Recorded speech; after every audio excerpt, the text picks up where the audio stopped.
सुनहरा इतिहास है और भगवान कृष्ण से लेकर वीर अहिर कहा जाता है और रेजांगला तक हर जगह उन्होंने अपने झंडे गाड़े हैं और ब्राह्मणों ने सदैव यादवों के गुणगान किया है।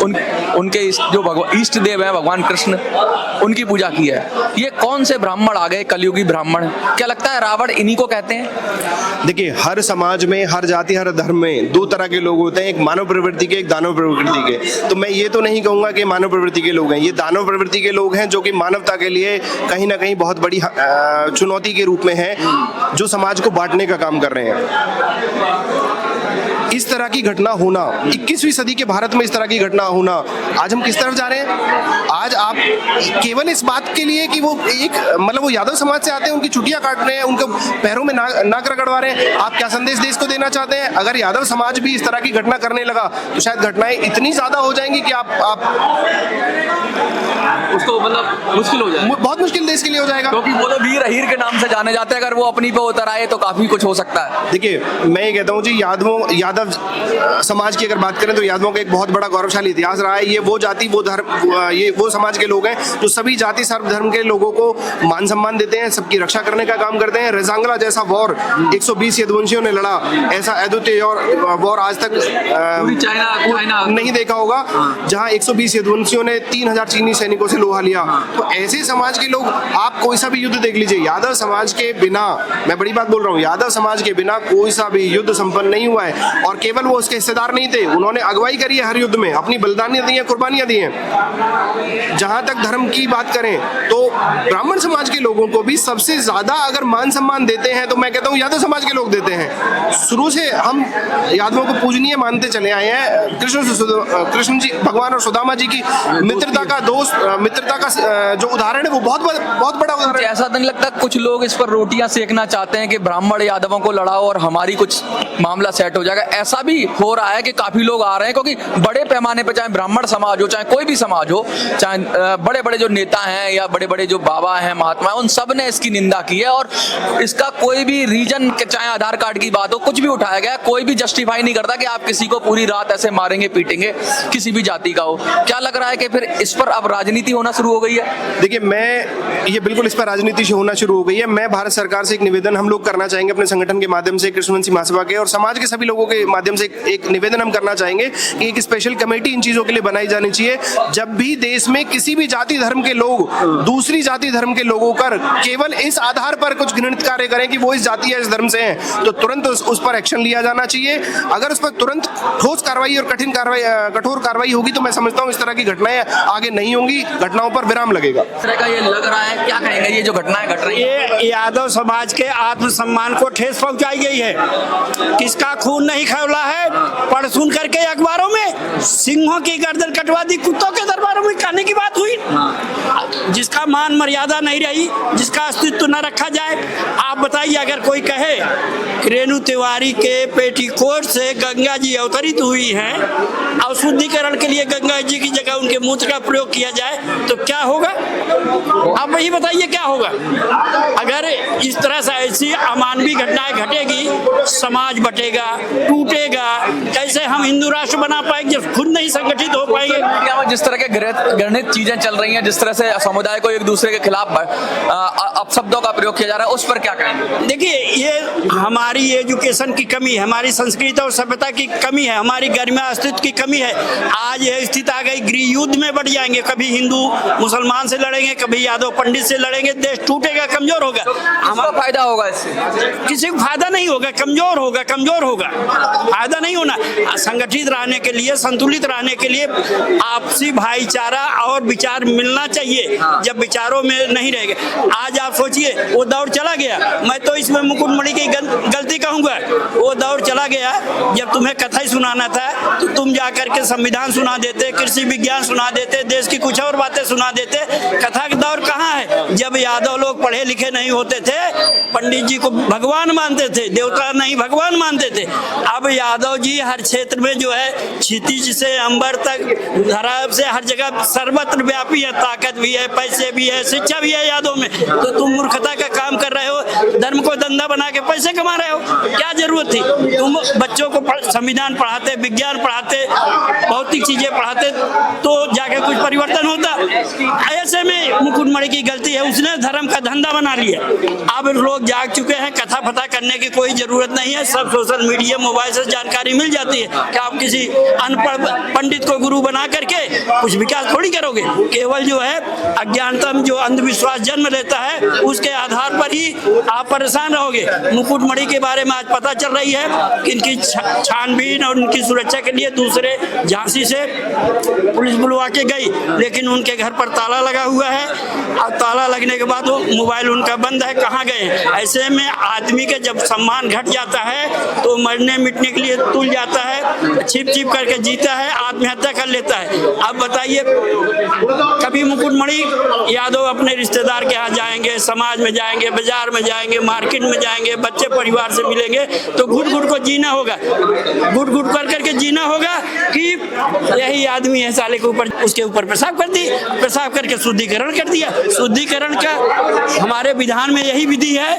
केवल गंगा जल की जगह अब रेणु तिवारी को सार्वजनिक और बड़े सोशल मीडिया के ऐपों पर जाना चाहिए कि हमारे मूत्र से लोग शुद्ध होते हैं, लोग गंगा जल न प्राप्त करके उनके मूत्र से पवित्रीकरण कराएं। इस तरह की घटना बिल्कुल भी नहीं होनी चाहिए। आज यादव समाज के साथ घटना हुई है, अभी हमारे कुछ साथी बता रहे थे और हम भी देखते रहते हैं, समय समय पर अन्य समाज के लोगों के साथ भी ये घटना होती रहती है।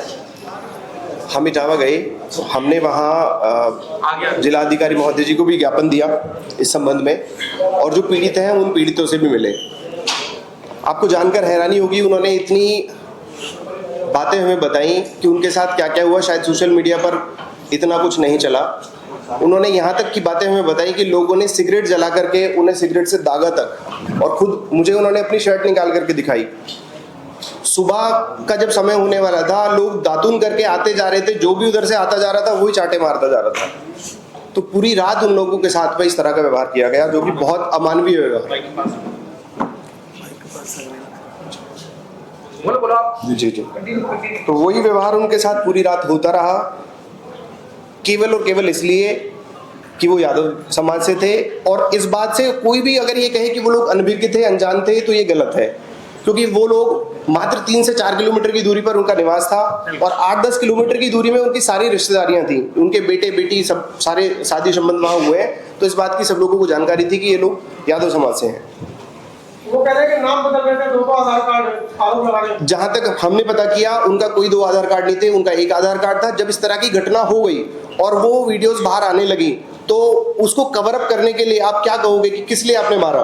तो कुछ तो आधार बनाना पड़ेगा, झूठ का कोई तो आपको माध्यम बनाना पड़ेगा। तो उनके आधार कार्ड को फोटो से, फोन से उनका आधार कार्ड मांगा गया, स्कैन करके उसमें नाम करेक्शन किया गया, जबकि उनके पास कोई 2 आधार कार्ड नहीं थे। तो ऐसा कुछ नहीं है कि जाति वहां पर छुपाई गई। और अगर जाति छुपाई भी गई, मैं कहता हूँ जी उन्होंने जाति छुपाई, तो आप उसकी कानूनी कार्रवाई की जा सकती थी, आप कंप्लेंट कर सकते थे। कानून है देश में, कानून से देश चल रहा है। आप कानून जो उनके लिए सजा देता वो कानून अपना। आतंकवादी धर्म पूछकर मारते हैं, लेकिन यहाँ जाति पूछी गई उत्तर प्रदेश में, जी क्या कहना चाहोगे?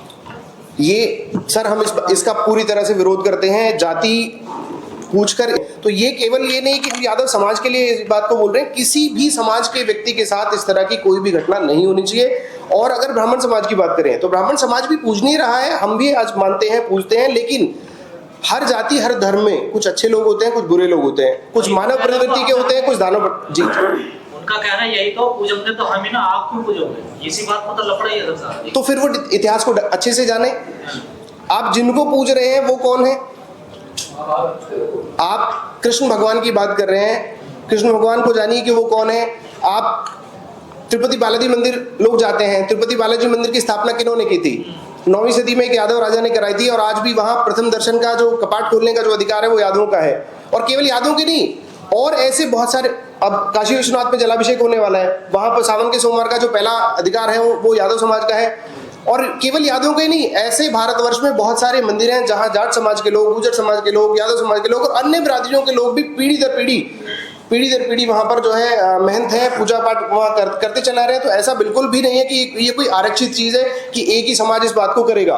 और जहां इस बात को बोला जा रहा है अलग अलग बड़े बड़े मंचों से कि जी ये हमारा अधिकार है और मनुस्मृति में ऐसा लिखा है, तो शास्त्रों में ऐसा लिखा है, तो मैं कहता हूं जी वो खुद ही इसको नहीं मानते। अगर वो ये कहते हैं कि शास्त्रों में ऐसा लिखा है तो वो शास्त्रों को भी खुद मानने वाले लोग नहीं है। अगर वो शास्त्रों को मानने वाले लोग हैं तो फिर वो सारी व्यवस्थाओं से अपने आप को दूर करें।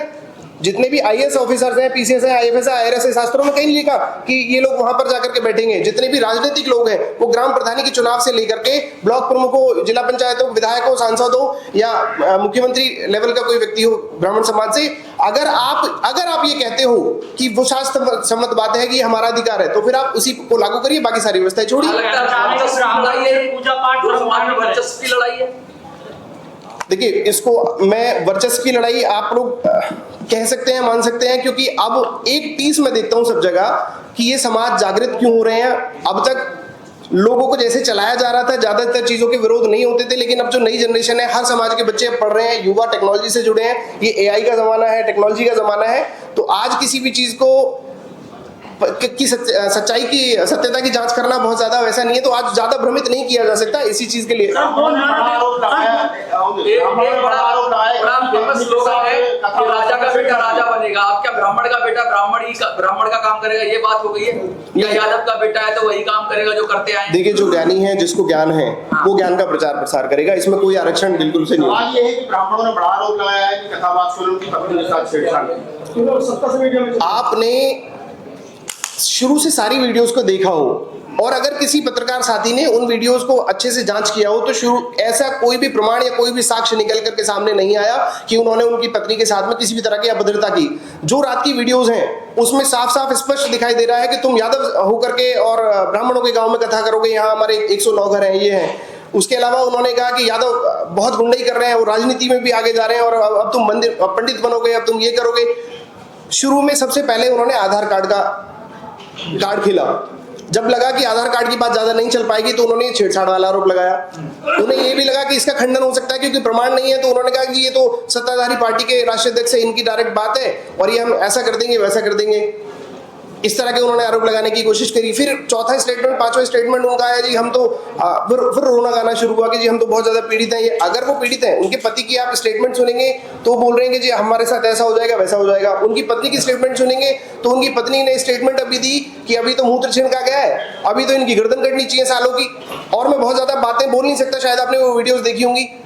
राकेश जी, भारत के अंदर नए नए आविष्कार होते हैं। पहले गंगा जल को पवित्र माना गया, फिर गाय के मूत्र को पवित्र माना गया, और आप वीडियो वायरल देख रहे हैं, आप पंडितानी के पेशाब को पवित्र माना जा रहा है। देखिए, इसको पवित्रता से बिल्कुल मैं नहीं देखता। मैं तो इस बात का पूरी तरह से खंडन करता हूँ जी। ये किसी के ऊपर भी ये कह करके करना कि ये इससे शुद्धिकरण हो गया, ये सब चीजें करना हो गया, तो ये 21वीं सदी के भारत में बहुत ही चिंता का विषय है। ऐसा नहीं होना चाहिए किसी के साथ।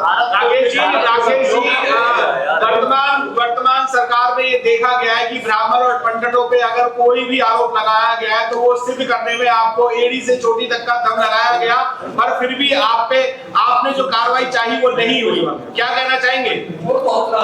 देखिए, कार्रवाई की अगर हम बात करें, इस एक्शन के बाद जिन लोगों ने वहां प्रोटेस्ट किया, हम ये तो नहीं कहते कि जो रास्ता उन्होंने अपनाया वो सही था या नहीं था, उसमें कानून है, कानून उनको उस तरह से होगा। इसके अलावा सोशल मीडिया पे जिन लोगों ने वीडियोस उसके समर्थन में डाली, मैं मान सकता हूं कि उनके शब्द इधर उधर रहे होंगे, तभी उनको पुलिस ने गिरफ्तार वगैरह किया, लेकिन केवल एक समाज के लोगों को। अगर आप निष्पक्षता की बात करें, पुलिस प्रशासन से मैं ये निवेदन करता हूं, भारत सरकार से हम ये निवेदन करते हैं, उत्तर प्रदेश सरकार से हम ये निवेदन करते हैं, अगर आप सोशल मीडिया पे गलत कमेंट करने के एवज में आप यादव समाज के लोगों को अलग अलग जगह से उठा सकते हैं, गिरफ्तार कर सकते हैं, तो आप हमें बताइए, हम 2 दिन के अंदर हजारों नहीं 50,000 आईडी से सोशल मीडिया पर गंदे और अभद्र कमेंट की रिपोर्ट हम आपको देंगे। क्या सभी लोगों के नाम एफआईआर होगी? और केवल यादव समाज के लिए नहीं, हर वर्ग हर जाति के लोगों के लिए एक पूरा नेक्सस है। आप समझिए, हम लोग काफी टाइम से मॉनिटर कर रहे हैं। और जहां तक जातिवाद की बात करते हैं, यादव समाज कभी जातिवाद की बात नहीं करता। यादव समाज वो समाज है जो सभी जाति धर्म के लोगों का सम्मान करता है, सबको साथ लगा करके चलता है। हमने पूरा इस पे डाटा बनाया है। हर समाज के संगठन बने हुए हैं, जातीय संगठन बने हुए हैं और होने भी चाहिए, क्योंकि राजनीतिक पार्टियों को, कोई भी राजनीतिक पार्टी किसी भी समाज के लिए खुल करके काम नहीं कर सकती। उन्हें राजनीति करनी है, उन्हें सर्व समाज की वोटें चाहिए। लेकिन जो जातीय संगठन होते हैं वो बहुत सारी ऐसी हमारी परेशानियां होती हैं जिनकी आवाज वो सरकारों तक और अन्य मंचों तक पहुंचाते हैं। तो जातीय संगठन होना अच्छी बात है, कोई बुरी बात नहीं है। अपनी जाति से प्रेम करना या अपने समाज के उत्थान के लिए काम करना कभी जातिवाद नहीं होता। दूसरे की जाति को घृणित दृष्टिकोण से देखना, उसको किसी को ऊंचा नीचा समझना या गलत बोलना, ये सबसे बड़ा जातिवाद है।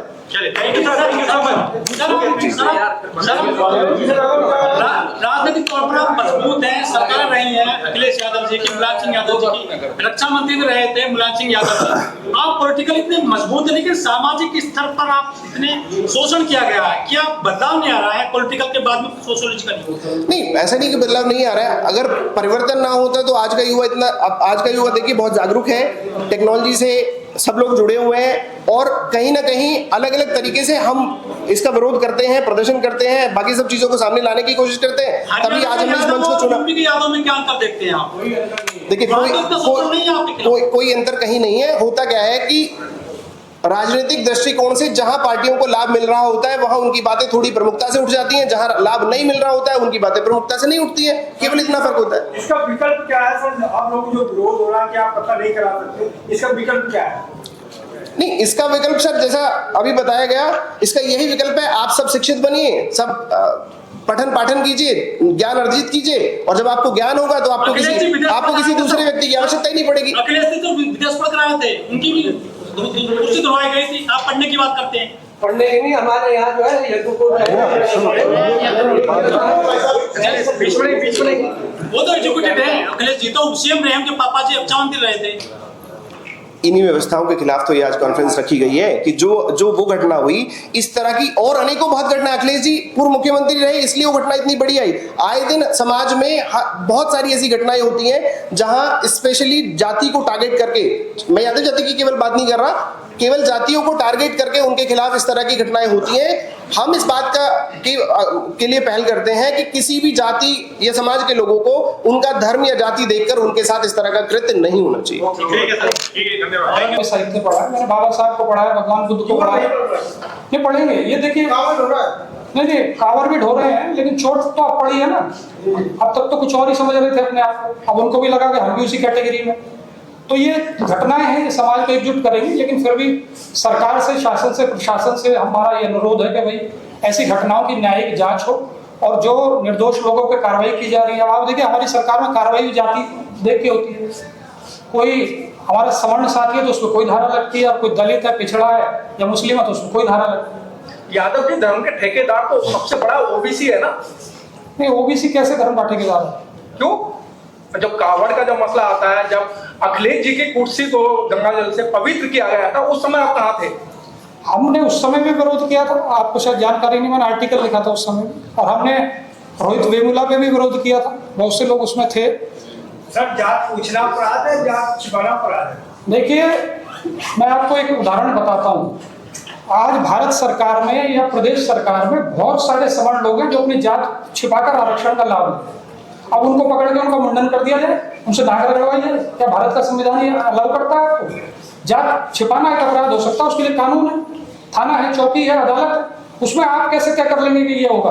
और ये आरक्षण आपको किसने दे दिया कि कथा आप ही करेंगे?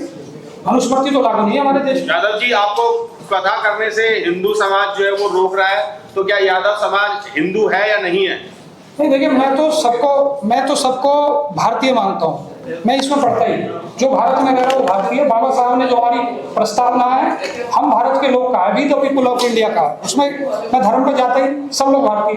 जो FIR हो रही है बच्चों पर, अब जो गिरफ्तारी हो रही है, उसको कैसे देख रहे हैं? क्या सरकार की? देखिए हम ये प्रेस वार्ता कर रहे हैं तो अपने संवैधानिक अधिकार के तहत कर रहे हैं, हम एक विरोध कर रहे हैं, प्रोटेस्ट कर रहे हैं, अपनी बात को पहुंचाने की कोशिश कर रहे हैं, और हम किसी भी ऐसे व्यक्ति का समर्थन नहीं करते जो तोड़फोड़ करे, दूसरी कार्रवाई करे। लेकिन उसमें अगर आप निर्दोषों को फंसाएंगे, उसकी जाति को देख के, मैंने सोशल मीडिया पे देखा वो इंस्पेक्टर पूछ रहे हैं तो यादव उनसे बच्चों को उठाया जा रहा है। तो इस भेदभाव को के लिए हम लोग मांग कर रहे हैं कि इसकी न्यायिक जांच हो, उच्च स्तरीय न्यायिक जांच हो, और इसमें जो षड्यंत्र है, जो दोषी लोग हैं उन पर कार्रवाई।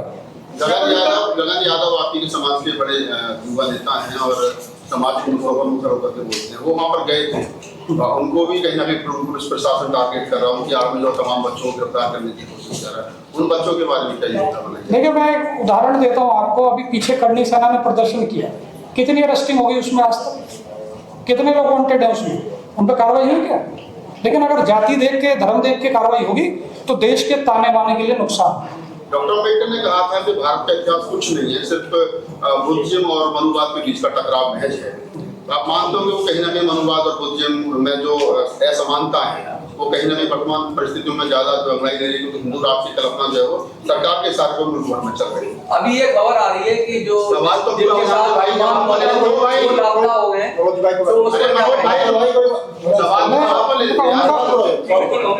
उनका उत्तर दे दूं पहले।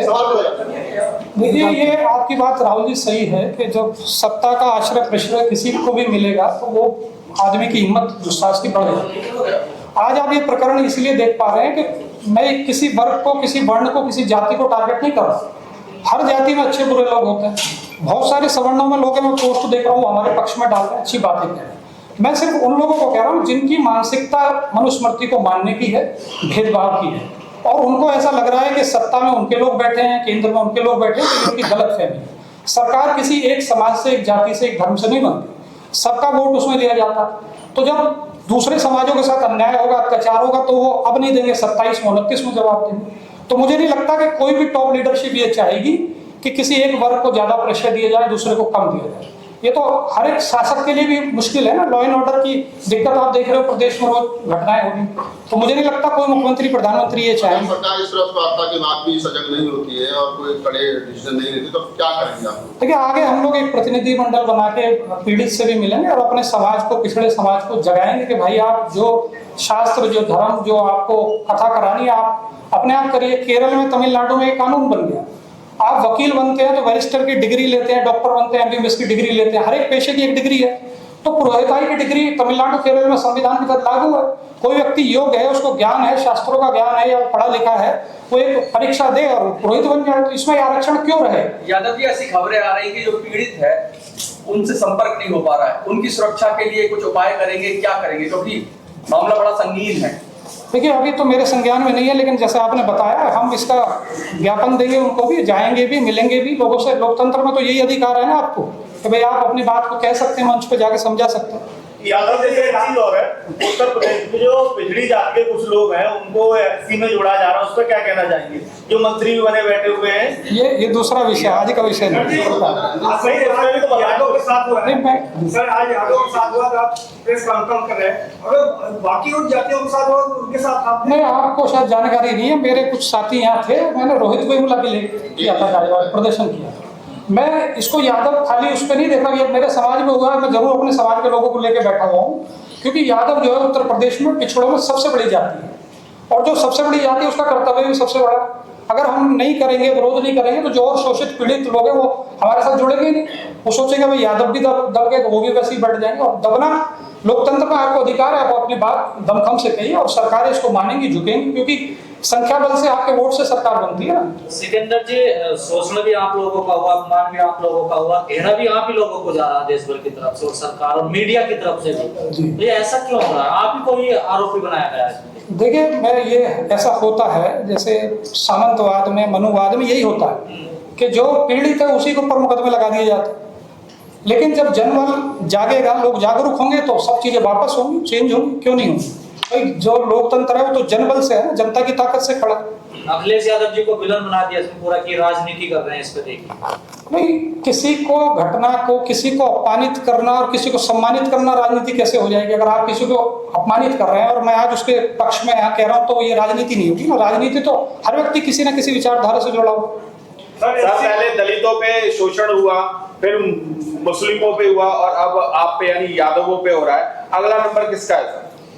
देखिए, दलित, मुस्लिम और पिछड़ों को आप जोड़ दे तो 85% तो हो ही गए। अब नंबर बाकी किसका रहना चाहिए इसके बाद? सर जी, जब SC ST ओबीसी के साथ अत्याचार होता है, जो उसको मदद करता है तो कहते हैं जातिवाद कर रहे हैं, लेकिन सबल के साथ होता तो मानवतावाद होता है। देखिए, मैं थोड़ा सा एक चीज बताऊं, आप लोगों को पता भी होगी, क्योंकि हम जब संविधान लागू हुआ और हमारी आज़ादी को ज़्यादा समय नहीं हुआ, आज जैसे राहुल गांधी जी की बात कोट कर देता हूँ, मेरी अपनी बात नहीं है, उन्होंने ऐसी एक प्रेस कॉन्फ्रेंस चल रही थी, उसको पूछ लिया था कितने पिछड़े हैं कितने दलित हैं, तो मिले नहीं उनको। तो जहाँ जिन लोगों का वर्चस्व होता है वो थोड़ा सा अपने उसको आगे रखते हैं। मेरा ये ऐसा कहना है कि समानता मेरिट को अवसर मिलना चाहिए, जिसमें मेरिट है किसी भी जाति वर्ग धर्म का, उसको मौका मिलना चाहिए। आपको लगता है सिकंदर भाई कि ये धंधे पर चोट हुई है, ब्राह्मणों को लग रहा है कि उनके धंधे पर चोट हुई है और यादव उनके धंधे में शहद मार रहे हैं, तो शायद ये भी गुस्सा कहीं ना कहीं 50 लाख तक की बात आ रही है। ये हो सकता है, ये एंगल भी हो सकता है, मैं इसको मना नहीं कर रहा, लेकिन मैं नहीं कर रहा ये बात कि आपकी बात, ये एंगल हो सकता है, क्योंकि कोई व्यक्ति हजारों साल से मानता आ रहा है तो उसका एक अधिकार है, और वो एक अधिकार अब चैलेंज हो रहा है। जैसे मैंने पता किया, इटावा में बहुत सारे यादव कथावाचक हैं, ये अकेले नहीं थे, और इनके बारे में लोगों को जानकारी थी, इससे पहले भी गाँव में कथा कर चुके थे। तो इसीलिए मैं ये मांग कर रहा हूँ कि इसका साजिश का पर्दाफाश होना चाहिए। ये खाली जो दिखाई दे रहा उतना नहीं है, उससे भी गहरी चीज। यादव जी, एक सवाल यहाँ पर उठ रहा है, हमने पूर्व में देखा आपस मामले में पीड़िता के खिलाफ पूरा देश खड़ा था, लेकिन चंद मुट्ठी भर लोग पूरे देश के अंदर वो पीड़िता के खिलाफ किए थे। उसी तरीके से आज पूरा ब्राह्मण समाज नामबंद हुआ है और वो ये कह रहा है कि छोटी क्रांति कोई बात नहीं है, एक आदमी ने काटे, उनके परिवार का मामला था, पूरे ब्राह्मण समाज को गाली दी। ये बात सोशल मीडिया पर निकल कर आ रही है। नहीं, ये इसका हम समर्थन नहीं करते, सोशल मीडिया पे अपशब्द का भी समर्थन नहीं करते, लेकिन अब आप देखिए ना कि आहत कौन हुआ। कथा भगवान कृष्ण जी की कर रहे थे, करने वाले यादव थे, तो अपमान तो भगवान कृष्ण का, भागवत का और यादवों का सबका हुआ ना। अब खाली उस कथावाचक का थोड़ी अपमान हुआ, आपने तो सारे समाज को कलंकित किया, तो जवाब भी सारा समाज दे। बिहार के गांव में बोर्ड लगा दिया यादवों ने कि ब्राह्मणों की एंट्री, यहाँ भी लगे, उत्तर प्रदेश में भी लगे, और अगर न्याय नहीं होगा तो बहुत जगह लगे। तो ये जो ब्राह्मणों ने मनुवाद के बहिष्कार का या ब्राह्मणों के बहिष्कार का, जो ललित सिंह यादव से लेकर के अम्बेडकर फूले कबीर नानक देवदास जो कह करके चले गए, तो क्या समाज सही रास्ते पर लौट रहा है? नहीं, देखिए, ये अगर आप इसको सामाजिक उससे देखेंगे तो एक तरीके से बाबा साहब ने कहा था ना, एक राजनीतिक क्रांति, एक सामाजिक क्रांति। भारत एक सामाजिक क्रांति की तरफ जा रहा है, और होता क्या है कि जब किसी समाज के साथ होती है तो वो समाज इकट्ठा होता है, एकत्र होता है, और वो सोचता है क्या करना चाहिए। तो एक तरीके से हम इसको अवसर के रूप में भी ले रहे हैं कि भाई हम लोगों को पहले समझाते थे, लोग मानते नहीं थे, अब उनको प्रैक्टिकल उनके साथ हो गया, तो हमसे कह रहे हैं अपने समाज को संगठित करो, अपने भी पुरोहित बनाओ, आप अपने कर्मकांड के लिए अपने लोगों को बुलाओ, अपने मंदिर में आप अपने लोग बैठाओ। तो नहीं, मंदिर का मतलब पाखंड नहीं है। अगर आप मंदिर का मतलब पाखंड कहेंगे, खाली कर्मकांड का मतलब पाखंड है कि मंदिर के नाम पे अगर आप शोषण करें तो वो पाखंड। यादव जी, मनगढ़ंत कहानियां या कथाओं से अगर बोध कथा पे अगर ध्यान दिया जाए तो कैसा रहेगा? देखिए, ये जो आज का कॉन्स्टिट्यूशन है ना, ये जो आज का हमारा संविधान है, बाबा साहब ने जो दिया, ये भगवान बुद्ध का अगर आप दर्शन पढ़ेंगे ना तो ये तीनों चीज उसमें है। लेकिन अभी तक तो आपने नाम लिया ही नहीं, आप तो मंदिर की बात कर रहे हैं, आप तिलक की बात कर रहे हैं। नहीं, मैंने तिलक कब की बात कब की, आप बताइए। नहीं, तिलक की बात कब की मैंने? मंदिर की तो बात की ना। मंदिर का मैंने सिर्फ ये कहा कि मंदिर का मतलब मेरे घर में भी मंदिर है, तो मैं वहाँ कर्मकांड वो थोड़ी कर रहा हूँ। सिकंदर जी, लास्ट सवाल ये है, जो महिला जिसने आरोप लगाए थे उन पर, जो कथावाचक थे, वो महिला अब यादवों की जो बेटियां हैं महिला, उनके लिए बड़े अपशब्द बोल रही है। हाँ, उन पर कार्रवाई होनी चाहिए, हमने मांग की है, इसमें हमारे ज्ञापन में भी FIR हुई है और भी हो गई है, उसमें कार्रवाई। सिकंदर जी, मेरा आपसे सवाल है, बाबा रामदेव आपके समाज से आते हैं, क्या आप उनसे कुछ रिक्वेस्ट करेंगे कि हमें न्याय दिलवाया जाए, क्योंकि वो भी उन्हीं के गेरुआ कपड़े पहन के बिजनेस कर रहे हैं इस पूरे यार्ड में, धर्म के यार्ड में? देखिए, सिर्फ बाबा रामदेव से नहीं, मैं तो अपने समाज के जितने MP MLA जनप्रतिनिधि किसी भी पार्टी में, किसी भी उसमें, सबसे हम तो सम्मान मिल रहा बाकायदा रामदेव यादव साहब। सम्मान तो बहुत लोगों को मिल रहा है, ऐसे आप देखेंगे अलग अलग, जैसे बाबा रामदेव है या दूसरे लोग हैं, बहुत सारे संत हैं जो अपना पूरा नाम नहीं लिखते, जैसे आधार बना रहे थे ना, वे नाम नहीं लिखा, तो आप देख लीजिए लिस्ट निकाल के भी गूगल से।